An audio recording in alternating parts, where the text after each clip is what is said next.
Everybody always says respect the process, right? I even believe that we've been using this line at Roofer that if you respect the process, then you never have to worry, right? People are always going to make do the right things as long as there's that. I'm tired of the struggling salesperson that's out there that was just like me, who didn't know how to do the little things of his job because I didn't know where to turn to. Nobody was there to say, hey, you should do this. Or if I was, while they were also very busy, I was, intruding on their time for asking for more help.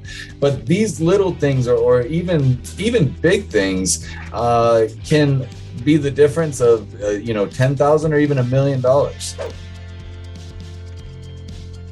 On today's episode of the Claims Game Podcast, the world's greatest roofer. That's right. If you don't know who the world's greatest roofer is, TJ McCormack, you got to get to know who he is. If you're looking to figure out what social media is all about and how you could go viral on TikTok, Facebook, YouTube, Instagram, whatever it is, this guy actually has the answer. And he's going to actually tell you the answer, how you can do it, not only on your personal profile, but on your business profile as well. So we talk all things social media, and we also get into a little bit of a rant later on about what I feel about conferences today, because he actually agrees with me. So you're going to get to a little bit about that too. And you're going to get to know TJ and his relationship with Roofer, who we use ourselves to order all of our roof reports for our estimates. So make sure that you listen to this one all the way through to the end. It's only about 45 minutes when you really think about it. So in your next drive down to Cape Coral, to Naples, or wherever it is in Florida, or when you're driving from Dallas to Houston, make sure you listen to this one. Claims Game Podcast, TJ McCormack, the world's greatest roofer. Let's go.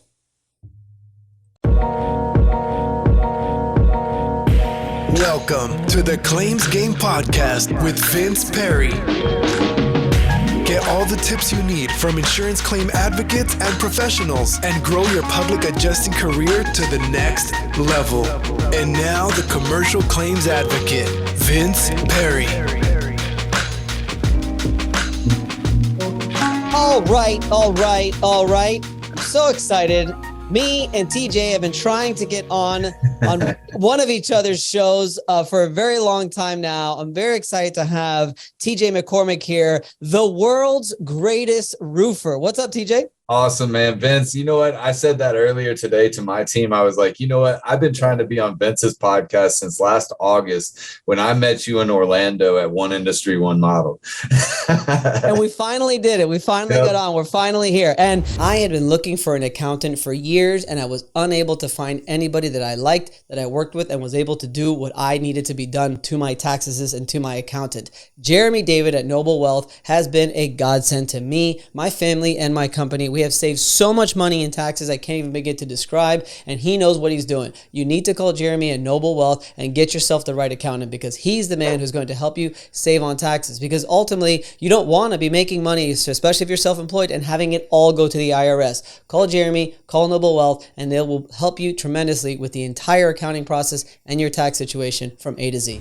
Additional living expenses is one of the most difficult parts of an insurance claim, and the reason is it's very high pressure. And as a public adjuster or contractor, you're already dealing with the negotiating of the build back process. You don't want to have to deal with ALE as well. Black Diamond Housing Services does all of that. They don't even charge the client. They bill it directly to the insurance company. It's all covered under the ALE coverage. So you need to call Black Diamond if you have a house that has been severely lost, whether it's like severe mold, severe water, fire, or anything like that, where they need a place to stay. Call Black Diamond Housing Services and they'll be able to take care of your client from beginning to end.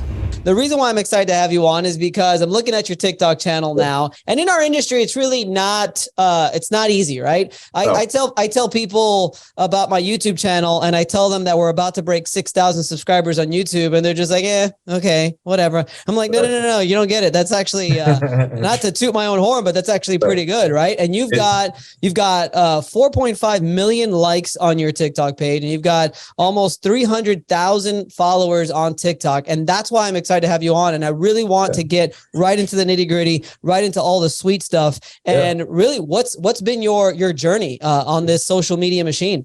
Yeah, you know what, man, thanks for having me, dude. I really appreciate you being here. commercial claims as well as residential claims. I came from the insurance side of this industry. I started off at Mad Sky. A lot of people know my story in regards to helping grow the contractor network at Mad Sky, and then also teaching roofers basically how to do their jobs with proper inspections, and then capturing it utilizing technology back in those days was something new. And then, fast forward a few years, Facebook had really taken hold of the roofing industry right around 2017, 2018. Like the industry was, back in those days, it was like crust hustle. And then there were some other people that were really big, and roof selfies became pretty popular because iPhones had been around now for a couple of years and people were up on the roof like, hey, look at me, right? Well, 2020 happened, and being from Colorado, I couldn't find a way to get myself out there in order to sell more roofing systems, and I was really in a bad spot. Like December of 2020, I got full custody of my son Oakley, and there was a need for me to be able to make some money, and I didn't know how to do it. So I have COVID in December of 20. And I'm sitting in my basement in my bedroom, being locked away from my family. And I'm scrolling through TikTok because what else was there to do? And I realized that there weren't anybody actually creating short form videos at that time on that platform for anything other than messing around on roofing systems. Like they were messing around, they were like joking around, they were doing some really unsafe things. There were, and then there were some other people in the industry that are considered influencers that were really just continuing to give us a black eye as to who roofers were. And when I had that aha moment that there's nobody selling roofs and there's nobody promoting positivity in the roofing space, I knew that I had something, but I had to build a brand off of it. And that day I came up with World's Greatest Roofer. And, not to toot my own horn, but I was like, I'm the best roofing salesperson out there. I've trained myself to be an expert in the roofing space from both, commercial, residential, going through large loss, going through the insurance side. And then I was like, you know what? I won't make this about me. I'm going to make this about other people. And a lot of people have always thought that the World's Greatest Roofer was just about me. But the whole mission behind World's Greatest Roofer and how it's transitioning now is going after the world's greatest roofers who are doing something great for their community or doing something great for their company that's different from other people, because I want to promote those roofers in the roofing space and show that there are not there, that this industry isn't just full of scumbags. Right. And what was the mission? You said you were trying to highlight other people. What really was it? Who was your audience, did you feel, and what was really the basis of your content? Yeah. So in the very beginning, I wanted to just create roofing content, right? And I was like, I'm going to go make roofing content. But then I realized that roofing content is very niche. Like if you don't have an audience to watch roofing content, then you probably are going to have some trouble building that. So I really turned it into personal branding and making myself humanized to people, because typically inside of a sale, you're not making a sale until you humanize it, right? The need for the sale is because of this. But if you oversell, people feel like you're just pushing them, you're being too salesy, and they don't want to buy from you. So I said, what if I have a lot of friends, that maybe want to buy from me? And when I started making myself positive and I started gaining a following, it was when I had 5,000 followers on TikTok that I went viral for the first time. And when I went viral for the first time, it was because I had built that core following of those first 5,000 followers to actually love me. So they were sharing my videos. They were engaging with my content. They were doing things to help me grow. So when I put out that video saying, hey, can I come out and get on your roof right now? 600 people said yes the first time. Wow. Yeah, so I knew I was onto something. That's awesome. It's really nice when you get that moment when you're just like that it's like a tipping point moment where you're just like, holy crap, maybe this is actually a thing, because whenever you just start just because you sort of want to do it. I think it's important. I'm not going to be that person who is just like, oh, I just started and I just wanted to do it just to do this. Like I had, and I'm sure you had, we always have like an angle behind it where we do have intention for it, but you never really know sort of when that moment's going to come where it's just going to finally just like sort of click and it really just goes on to a whole other level. Yeah. So, let's talk about that whole nother level. The past few years have gone by and I've done some really great things with content. I've had just over 200 million people watch a video of mine, with my biggest video being almost 15 million views. And that's with roofing content, right? So, but let's go forward to where I'm at now with Roofer, right? I'm the community community manager for Roofer for North America. And my job is to bring people together in the roofing community. This has come from what I've been able to build out of my personal brand on World's Greatest Roofer. Some great things have happened with me taking over the short form video content with Roofer. And I can't wait to talk about that. People who are watching, they could probably maybe see that I'm laughing and I'm smiling and I'm laughing because it's so crazy, the relationships that come about the social media thing, right? It's just so insane. The people you meet, the opportunities that arise. One thing is, sure, we may have an angle because we're trying to maybe, for me, you want to know why it's called Commercial Claims Advocate, TJ? Why is that? I just wanted more commercial claims. Exactly. World's Greatest Roofer. Like that was it. I was like, let me just call it Commercial Claims Advocate. Right. Maybe people will just send me commercial claims. And sure, it's resulted, but that's only like a fraction of what it's actually resulted in, which is a freaking book, a course. It's established me as one of the public adjusting experts in my industry. I've managed to get in with the roofing industry, and it's just like it's turned into so many different things. And you talk about niche, it doesn't get more niche than public adjusting. Oh, right. Yeah, no doubt, man. Especially in the roofing industry, where some of the industry loves you and some of the industry hates you, right? Yeah, so. It's like in all construction industries, it's like we are loved and we are hated. There's really not much of an in between. So I've got like my public adjusting community, and little by little, and here's the other thing that I want people to understand. You said you started in 2020. So that's actually rather quick that you've been able to sort of like, I guess, go viral in a way. It's just in about two, almost 3 years now. I like to tell people that this is such a marathon.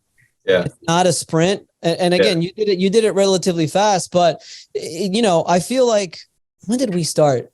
I think it was about, it was probably about the same time, TJ, probably end of 2019, 2020. As a matter of fact, we started right before COVID. Yeah. And then COVID hit, because I remember I hired Milan. He's our lead guy at CCA, and he was living in Vietnam. And then COVID hit. He had to leave Vietnam and go back to Serbia, which is where he lives. And It was probably around end of 2019, 2020. And I don't know about you. Maybe you did have like a moment where it just like skyrocketed. Yeah. But I feel like for me, we look at pretty much, it's like one subscriber at a time, man. It's like one follower at a time. It's like one good video at a time. And people don't see all the videos that really are shit. Maybe they don't get many views and nothing really happens with that one. But it's, in my opinion, consistency is so important that it's how you get there, because it takes some time. However, with that said, you were talking to me before we came on about you just now going viral with a company, with the Roofer company Facebook site and the TikTok site, which is pretty impressive, because even me now, I do much better on my personal Facebook page than our Elite Resolutions or Commercial Claims Advocate business pages. Those things are kind of tough. But what have you been able to figure out? All right. So, everybody always says respect the process, right? I even believe that we've been using this line at Roofer that, if you respect the process, then you never have to worry, right? People are always going to make, do the right things as long as there's that. Now, I teach people how to go out and create content utilizing video, and I teach them a very specific way. And I did exactly what I've been teaching for the past year on roofers' business pages, both Facebook and on their TikToks. Yesterday, I had 2 videos go viral for the first time. I've had videos get over 400, 500,000 views on those pages, but never truly viral. So on Facebook Reels yesterday, I posted a video that was 90 seconds long, and it reached, it's going to reach 1 million views here in the next hour or so. But for that to be in 24 hours on Facebook is just unheard of. Now, the next thing is that I have a video on TikTok that's almost 3 minutes long, and it's 1.6 million views. Now, people are always like, what are the KPIs? What are the returns on that, right? Well, in that 24-hour period, I know that I've had just over 50,000 people come to my profile. Now, I haven't looked at the UTM tracking codes yet to see if it's been driving traffic to my or to the roofer website, which I'm pretty sure it has, right? But I haven't had that opportunity. But what it did do is that there's 3 pinned videos at the top of my roofer page. Those originally had less than 800 views per video. And with that one viral video, we're over 20,000 views just on those videos. And those are videos of the tools that roofer sells. Now, this 3-minute video that we got 1.6 million views on, it was roofing content geared towards the roofing industry. But even though it wasn't about roofer, it still drove traffic to our sites. What do you think is the difference? Probably the question you get asked all the time: a video that doesn't go viral and a video that does go viral. What is it about these 2 videos that you think, in your opinion, because I don't think anybody really knows, why did they go viral? Do you think? I went live in the first hour of posting the one on TikTok. I was watching the video view count go up. It was 10,000 views in the first hour. And I said, wait, like, this video is out of this world. The normal view count for a good short form video is about 10 views per minute and 1 like per minute. So I use a 10-to-1 ratio to determine whether or not my video is doing okay. Now, if it's getting views like 10,000 views in an hour, it's time to go live. And if you're learning anything from me today, when I tell you that you need to go live on your social platforms, the algorithms are looking for people who want to engage with their platforms and also engage with the other people in a more authentic way than just posting content and throwing things at the wall or hoping that sticks. They want you to authentically go out and do a point of view style in the moment, talk to people right now and give them your product. And if you can go live right after you've posted a video for 20, 25 minutes, your videos, all of them are going to do well. It's Get Roofer on TikTok? Yeah, Get Roofer. You'll see that video right there. Is it which was a 1.6 million one? Yeah, that's the one. I posted that at 10 o'clock yesterday morning, Mountain Time. Wow. Yeah. So, and it's the fastest roofer contest at the ABC College of Knowledge in Connecticut. And that video, what I teach is the how it's made, or the videos with lots of action, or you teaching something is what do the best. Now, if you're just going on there doing a lot of fluff stuff, you're not attracting people. But if you're trying to attract roofers like I do, like I have to attract roofers, and roofing content is what attracts them to me. Now, if you're doing it for homeowners' sake, you can do this in such a way where you're attracting that local jurisdiction. Last week, I was teaching a class in Minnesota with a $40 million roofing company, and we spent 2 days going over short form video and how to utilize it. In the wintertime, they get 0 leads. We made videos all day on Tuesday. They got 4 leads by Tuesday night. Wow. Yeah. If you're struggling and waiting forever and a day to get paid on your claims because you have to wait for the mortgage company, you have to wait for the client, you have to wait for all of these things. Iink Payments by Iink solves that for you. By simply uploading it onto their system, everything gets processed and you get directly deposited your fee into your bank account. Choose Iink Pay and make sure that you use the promo code VINCE so that you can get $299 off the initial registration fee. So go ahead and check it out, Iink Payments. We've been using it for a long time. You know, you mentioned KPIs, and I tell people that it's hard for me to track what has resulted in my two companies as a result of our YouTube influence that we've had, because our thing is mainly YouTube, and then everything else is just as a result of that.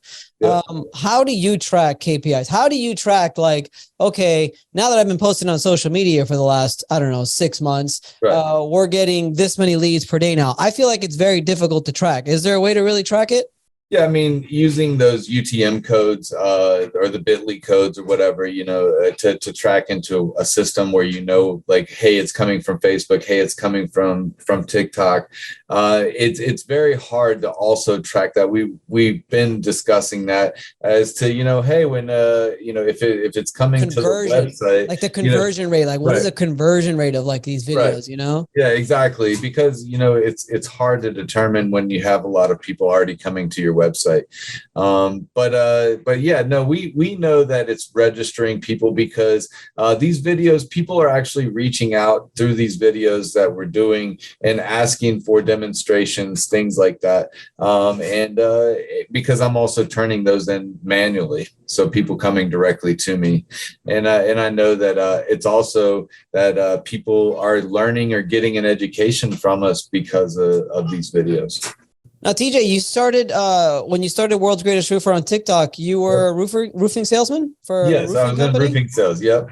That's all. That's what you were doing. You were just a roofing salesperson, and you decided you got COVID, and you wanted to start a TikTok channel. Yeah, you know, we were talking about when we had that moment that we thought that we were going to do well. And that moment came in in March of 2020. I met Elizabeth Calzadilla and I met David Summerly in Grant Cardone's 10X conference. Wow. So we went to Las Vegas. We left Win the Storm. It was in Phoenix that year. And we were like, oh, we're going to go to Grant Cardone. And Justin Woodruff, I don't know if you know Justin or not. Sounds familiar. Yeah, so Justin is up in North Carolina with Michael Miller and the Ready team. But Justin had 2 extra tickets he gave me and David. And then so we met Elizabeth Calzadilla in a bar there. She was having a little networking event. And so we met her there. And you know, roofing that summer was way different than roofing any other year because of COVID. But that was the turning point in my life as to deciding on, you know, whether I grow now or I stay what I am today. And it only took a season to realize that I was more than what I was doing. That's awesome. And how long were you in roofing sales before you started the TikTok channel? 2017. So oh, wow. So quite a while. Yeah, so a few years doing large loss and both residential at high levels, high volume levels. But, you know, when you're turning and burning them in storms, that's what I'm used to. I'm a storm chaser for life. I always say that, waiting on outside of a neighborhood for the hail to stop falling is that's what awesome. We do, right? But now I've really turned towards everything retail, everything storm together, and how we can finance it all without having to worry about the insurance companies, right? Yeah, no, of course. And I love how this has all led to now your relationship with Roofer. Yeah. So tell me a little bit about that. So with Roofer now, I'm the community manager, like I said earlier, and utilizing video content to attract roofers or to help build community around the world is what my goal is that when I go out and I do video content now with roofers, it's not necessarily me that's forward facing on the camera any longer. It's actually me pointing the camera at the roofer and say, let's go do some work and let's show the world that you're great at what you do.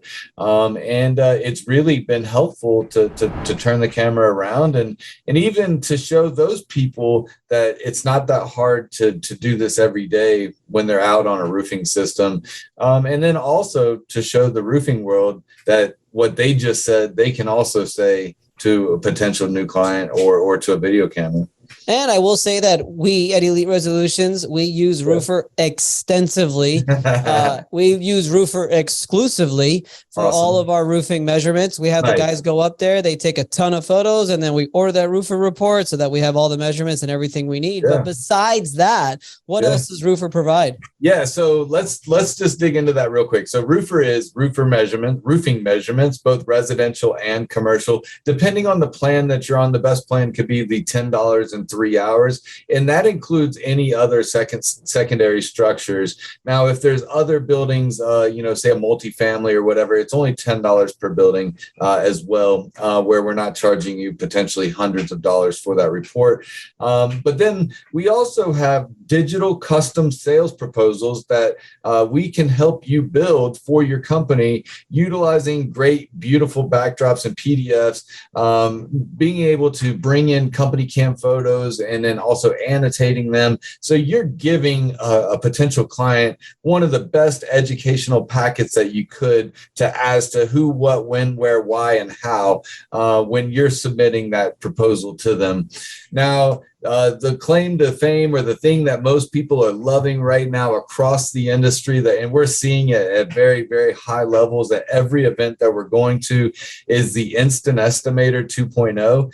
And what that Instant Estimator does, and the way that I sell it is imagine going into the grocery store and you have your business card, right?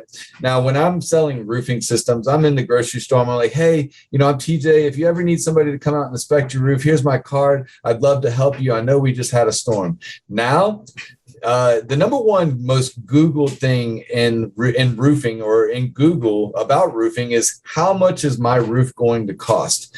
Now, if you take a QR code from a code that you're able to generate from our new Instant Estimator tool and put that into a QR code and say, find out how much your roof is in less than 30 seconds, those people are going to scan that, and they're going to go directly to your website, and they're going to go to the Instant Estimator tool. And what they do is they enter their address, they click on 10 different buttons in regards to the variables about their address. Is it pitched? Is it is it flat? Is it shingles on it? Is there any other issues that you want to talk about? Do you need financing? Was there a storm that, all of the things, so you have all of this qualified information prior to even talking with the homeowner. Now, when they click on it, they put their address in, they choose that, yes, this is their house. It pulls a quick measure of their roof. And based on whatever per square price that you have in that background, the homeowner gets a good, better, best estimate for a new roofing system, whether or not it be shingles, tile, metal, and then whatever secondary or other things that you offer, such as maybe you offer roof rejuvenation, maybe you offer a roof repair service, maybe, even people are doing Christmas lights. Like, those prices pop up instantly, and the homeowner has the option of saying, I'd like a proposal. Then they're told that, hey, the roofer's got to come out to make sure that this estimate matches, because we know as soon as we step on that roof that there's a piece of bad decking, or maybe there's, other objects that are unforeseen that we need to get on to add to that estimate. And the homeowner knows that when they get that it's not the end all be all price. And a lot of times people misrepresent that when they're talking about that tool. Well, it's good too, because there's a lot of requirements. Like in Florida, you guys have a ton of requirements that you have to provide, like right there on the spot. So one of those things being an estimate. And if you can do it that instantly, that's huge for the roofing industry here in Florida.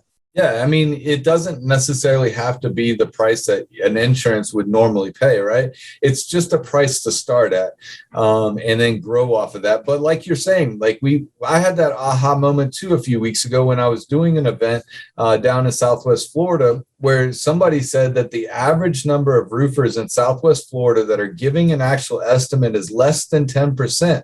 Now, the law says that 100% of the time that roofer is supposed to be giving an estimate. Yep. And less than 10%, we're breaking the law 90% of the time.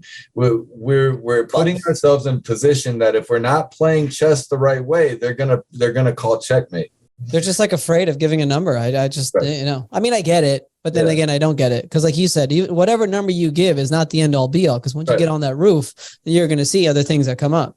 Right. You don't know that they have insurance or they have the other things that you shouldn't even be worried about how it's going to get paid for until you're ready to submit the proposal. And then they're like, oh, we have insurance. Okay, well, let's file a claim then, but if you need financing, here's financing. But yeah, it's exactly what you're saying and what we're talking about. Roofers need to be able to provide estimates, but also what I've been saying for years as well. And some of the things that I've been saying recently on my social is that roofers don't even know how to estimate properly. So when a roofing salesperson is brought onto a company, they're taught how to go do roofing sales, right? They're not taught how to go do roofing estimates. So if a person in the back office of a roofing company is the one that's responsible for estimates, and they've got 20 salespersons saying, I need an estimate for this roof. Well, it doesn't work that easily when somebody gets overwhelmed, especially in a hurricane or a hailstorm. I mean, dude, Hurricane Ian over here was absolutely insane. And I got a call from a couple of roofers who are just like, man, did you hear that they're walking around giving out $50,000 fines and stuff like that? Cause we're not providing estimates. I don't know what to do. I'm scared. Yep. That's how you do it. Yeah. Well, I got to say, I mean, every time I've seen the roofer guys out at any of the conferences, I mean, just very cool people, very cool man. Guys. Seems like a great company. I'm all in on Roofer. Like I said, that's how we order all of our roof reports. And I mean, I think Roofer's awesome, man.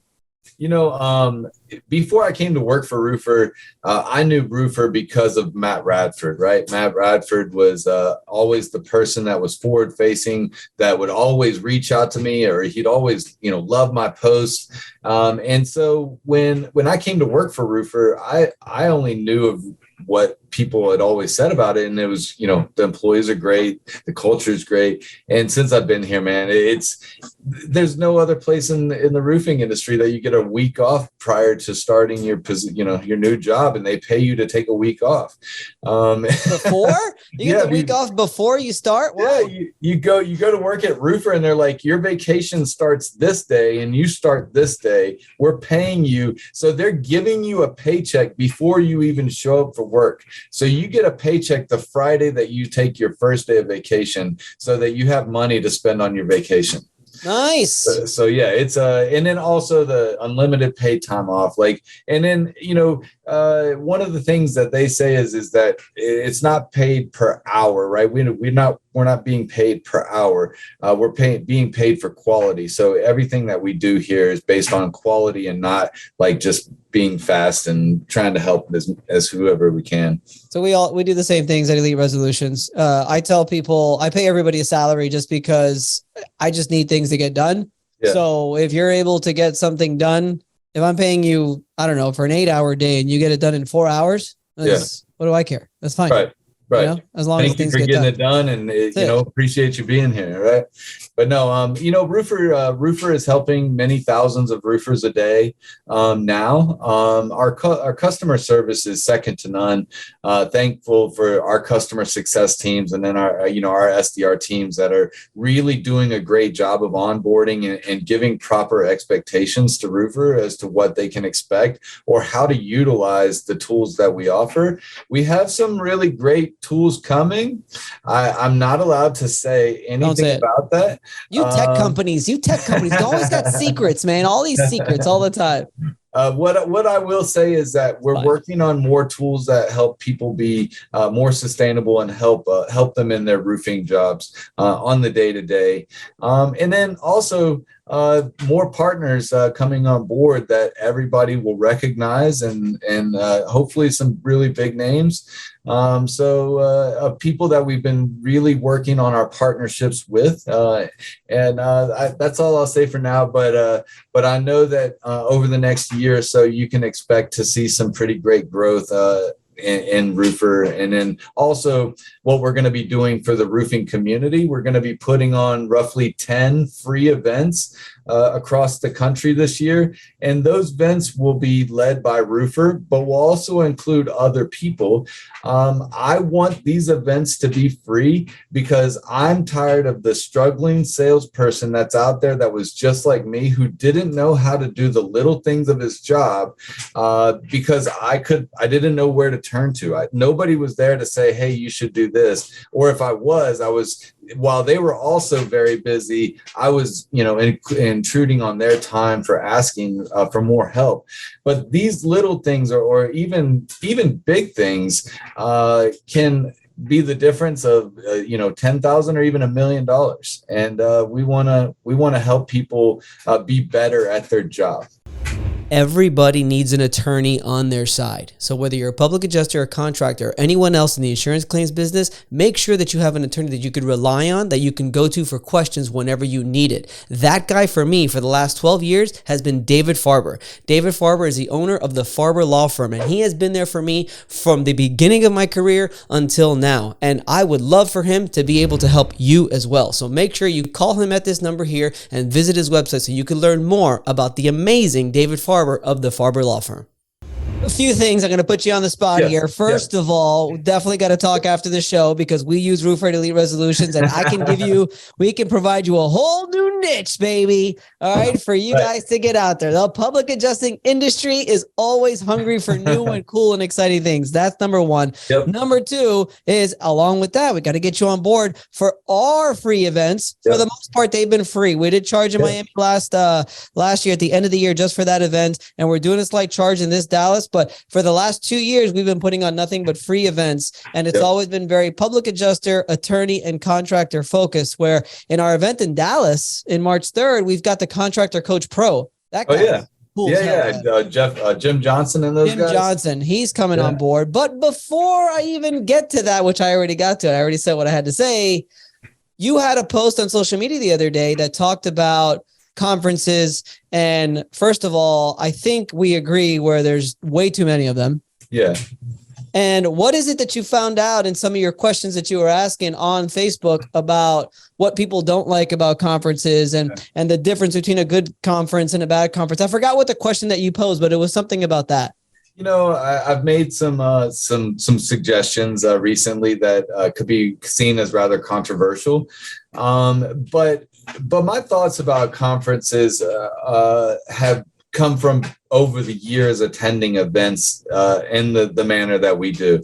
Now, there have been a lot of great influential people throughout the roofing industry to be on the stages that they've been on for quite some time. Yeah. All right. I'm going to give you my answer first. Yeah. I think they're too long. Yep. I think more than 2 days, forget 3 days, in my opinion. So I'm sorry. First of all, I don't want to insult any of the fellow conferences out there, but I think 3 days is too long. I think 2 days is honestly pushing it. Maybe a day and a half.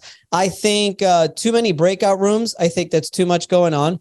I like one stage, one place where people are speaking, and then another room where that you have all your booths and stuff like that. Yep. I'm going to go out there. This is not a paid thing that I'm saying. It's just been the best freaking event that I've gone to. And I still haven't even had them on the podcast. I got to get Matt, or is it Matt? I can't, Pettigrew, but the Riva event. Yeah. Best event I've been to. Yeah. Riva is great. Like, I love Martin and those guys, Martin. Besides the energy, right? Which is what I feel separates our events. What separates the Commercial Claims Advocates United events that we put on, and we're putting it on in New York and LA this time, is definitely energy. We bring it every single time. Like, it's just so much positive, good energy that, in my opinion, that already separates us. But what I loved about Riva is one day. Yeah. Exactly. And that's what we're going to do as well. One day. I too feel that the long events inside of hotels are horrible. I'm not saying anything against people who have them inside of hotels. What I'm saying is that I don't like to go sleep in the same place I'm going to do education because that whole day and that whole night is spent in the same spot, and I can't leave and go come back. It's like I'm living the same place I'm working. And but also, if it's longer than a day, people are going out, they're doing the things that they typically do, and that's party. What if we just had it in one day? But also, let's have different people, different perspective, different ideas. For sure. You got to have different. One thing that's a way we're always trying to get a contractor on. In Dallas last year, we had my business coach, Eric Wang, on. He was talking about different personality assessments. Yeah. I think you treat it like, I'm going to give you too much information because this is what we're doing. It's okay. It's okay. But we've already done our due diligence. I think you ever been to a BNI meeting? No. Okay, so BNI is a networking group. I think you almost treat it like a BNI meeting in a way where it's like you have your speakers, you have your presentations, and maybe do breakouts within to like force people to actually talk to each other and set up actually really good sort of quote unquote networking activities where people could actually mingle with each other. Stupid things like pass a business card around or decide on a topic on what you can talk about, or break people up into their areas of where they actually live and where their actual business is so they could actually learn, to work with one another. And then have breaks. Breaks are super important too. Where I noticed Riva did it and we did it as well, where after about 2, maybe 3 speakers, that's it. The attention span, it's gone. You already know. You do all your stuff in a matter of 1 minute to 3 minutes, and that's all the attention span people have. So to have speaker after speaker after speaker, that's not good. And then the last thing is, if you keep everybody doing sort of the same thing throughout that entire day, what I don't like about the other conferences is, I can go to all the booths. But I could also go watch the main stage. But I could also go watch a breakout speaker. Too many things, too many options. Right. Doesn't work. Yeah. And it's got to be more focused. I did not expect to get into this rant, TJ. You know what? I've run into it. Let me say thank you to all the love from the roofing industry for the people who have reached out to me. There's been many people, but because I think that we're on to something. And in order to have a change in this industry and to change from 2010, the way we were doing things, like we always say, we were doing things 10 years ago. We gotta have fresh new things happening. We gotta train differently. We've got to come together differently. COVID has changed everything about networking, and people's attention spans are far less than what they were pre-2020. Coming together, right? I mean, that's something that we preach all the time. It's like, I don't know what the roofing industry is like. Was it always like roofers against roofers in a way where they're just trying to get as much business as possible? Because public adjusting big time, and there's enough insurance claims to go out there everywhere. That and public adjusters we're constantly in a struggle. We're constantly in a battle with legislation. We're constantly in a battle with insurance companies. And in my opinion, there's no better industry than to actually befriend other public adjusters, because one thing is, I tell people all the time, is we teach a course and we educate people so much, but I always tell people that I've learned more from the teaching that I've done, because now I have access to all these public adjusters throughout the country that say, well, I've got this process on this and I've got this process on that. And because here's another thing that I'm sure you've noticed has come to you, because I've given away so much free, valuable information. Yeah. I could ask anybody anything and they'll give it to me. Exactly. Because they're like so grateful. We're like, dude, you're Vince. You gave us all this stuff. Like, that's okay. And I'm like, wow, I appreciate that. They're like, I'll give you copies of these letters and I'll give you copies of this. I'm like, wow, that's awesome. It's pretty cool. One of the things that I did, I worked for a very large loss company that you know the name of them, prior to getting a little bigger in World's Greatest Roofer, right? And one of the things that I did weekly for my team is I would bring in those experts once a week to train them for an hour or two on a specific topic that they weren't necessarily learning about, so they could help them. And people are willing to give out that free information, and 90% of the time it's great information that should be out there.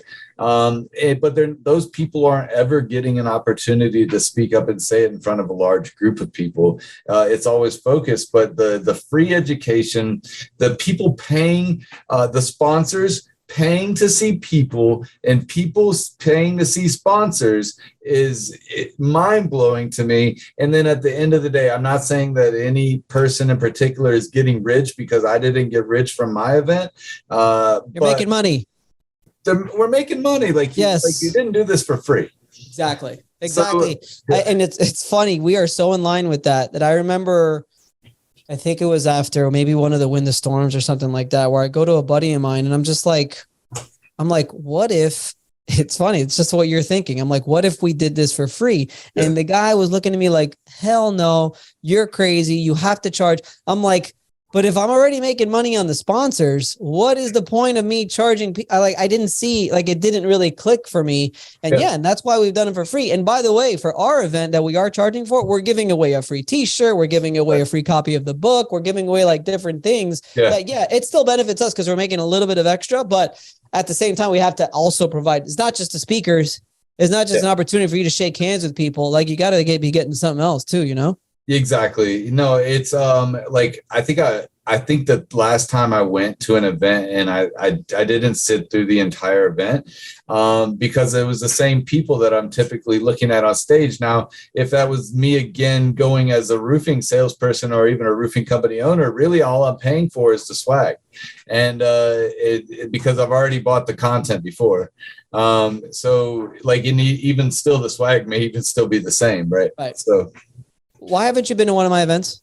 I didn't, honestly, put it on my radar. Let's go. Yeah, I'd love to be at one of your events. That's one of my initiatives, is to be at every or as many roofing events that I can be this year. I'm finding it very hard right this moment because so many people are planning things. But if I have it on my radar in enough time, I'm able to get it on a calendar.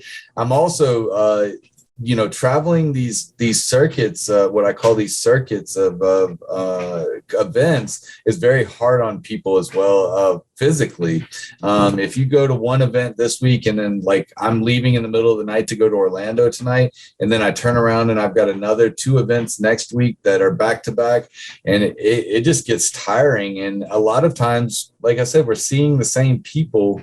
We're able to help a few, but I'd like to add more people to the ones that we normally see. Well, I'll see you in Orlando.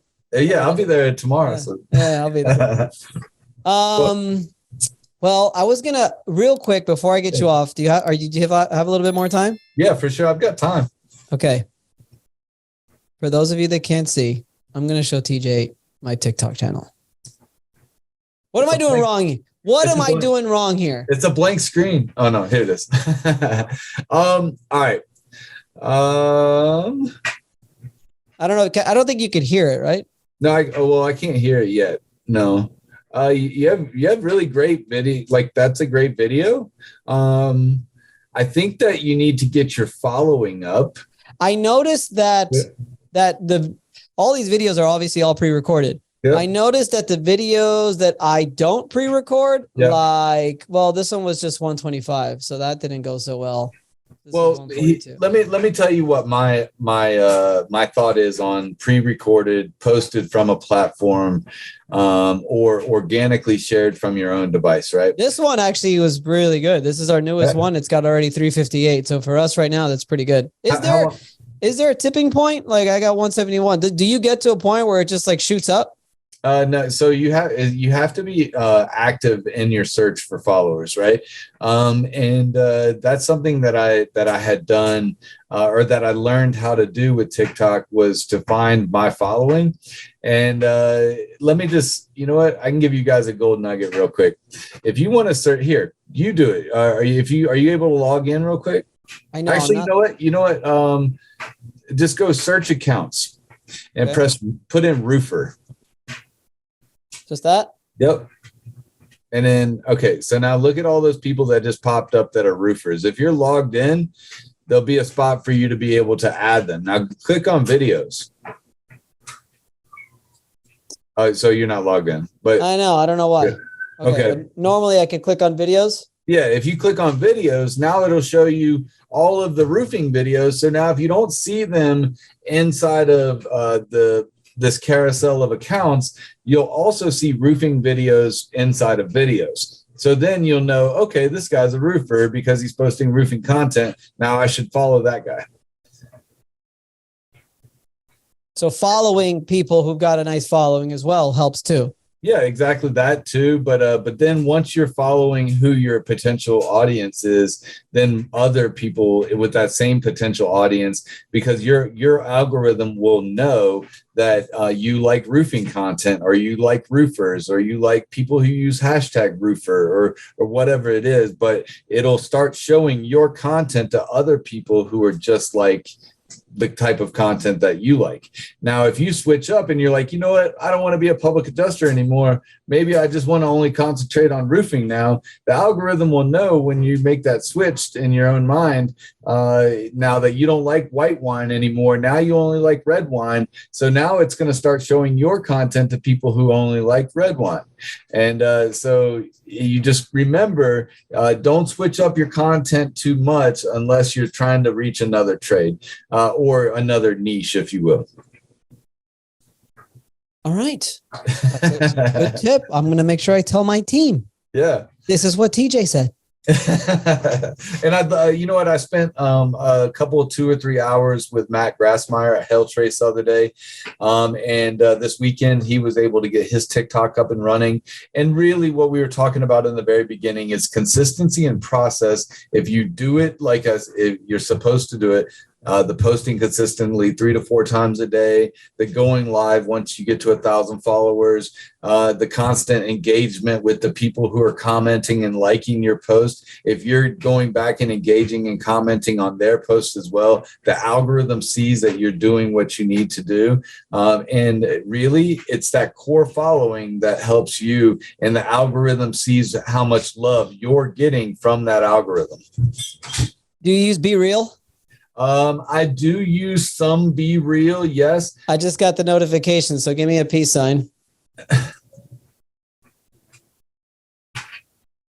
For those of you that don't know what Be Real is, basically, it tries to make it be real. It gives you 2 minutes to post what you're doing right there at that moment. Right. You know, well, for me, I think it's called something else for me. I don't know why it's called something else.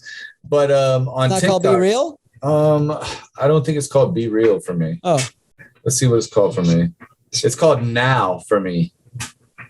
That's different. That's probably something different. Oh, well, so yeah, if you post something now, like it won't show you the other people that posted until you posted something that you're doing right now.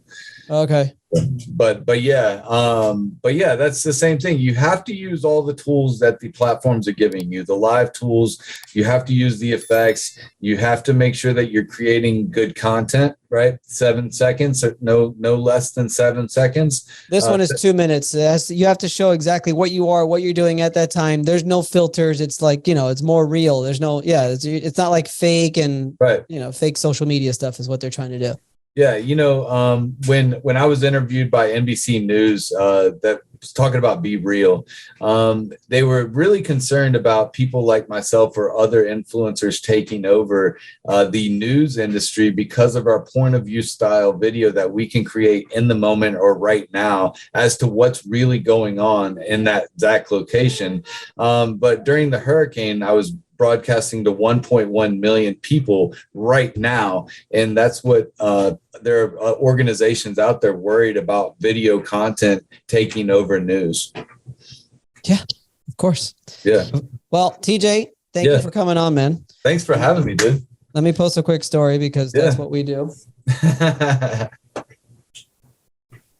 like this new thing now that Instagram has, the dual. Yeah, right. That's awesome, isn't it? No, that's not how we do it. Am I recording? Hold on a second. Is this thing on? Am I recording? Let's see here. Where's my stories?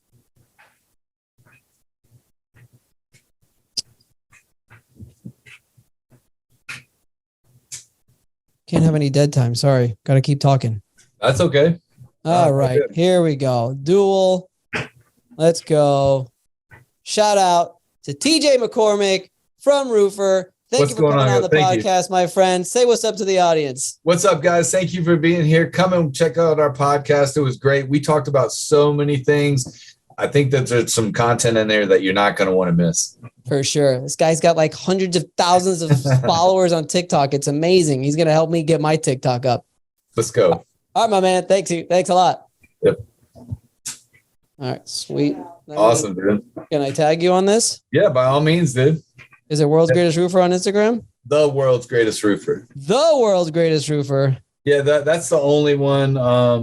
That's the only. So some guy about 7 or 8 years ago made a world's greatest roofer account, and he posted one video, and then he like died on Instagram and never posted again.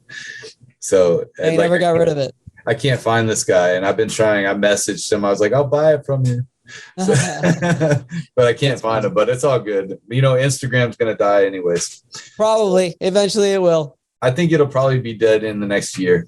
You think that's soon? Yeah, I think so. I think that it's a money drain on Facebook, and Facebook is already with their Reels platform doing more than Instagram is doing. Yeah, but doesn't Facebook own Instagram? They do, but they're also doing the same thing over on Facebook. Yeah, so. But I feel like they said Facebook was going to die a long time ago. They said it over and over again, and I don't know. Yeah, I don't know. I think that that the video platforms are going to take over for sure. So, yeah, that's why I went with YouTube. I thought YouTube was the best way to go. Yeah, that's a great. They have the shorts now. Shorts are really, really awesome. I do well on shorts, but the problem with it is that I would have to learn another platform of how the following and the engagement and all that works. And right now, I'm really trying to concentrate on building roofers, TikTok and Facebook. And last night with those 2.6 million, we were able to add everything. We were able to add 2,500 new followers to our pages, which is like 20% of our following. So that's awesome. The bigger that you can build your platforms utilizing the short form video, the more you have eyes on your content that you want them to see. So definitely take an approach of post a little personal, post a little professional. I love it. TJ, thanks again, man. I really appreciate you coming on, bro. Yeah, talk to you guys soon. I'll see you on Wednesday. Awesome. All right. See you later.